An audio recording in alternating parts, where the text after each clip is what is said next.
この方はですね、目の下のいわゆるクマと言われるところの治療で、ご相談いただきました。皮膚並びに眼輪筋の弛緩ですね、緩みピッと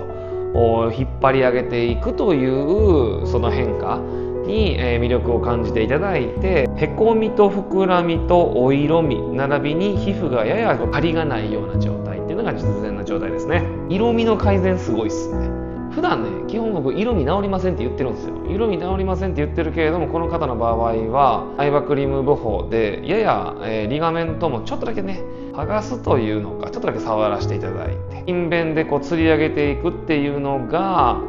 この目の下のこのハの字のねくぼみ並びにそこから始まる上のお色味をぐっと直してです、若干まだ3ヶ月なので傷がここだなっていうのが分かるとは思うので、傷がゆっくり治っていくのをこう期待していきたいなって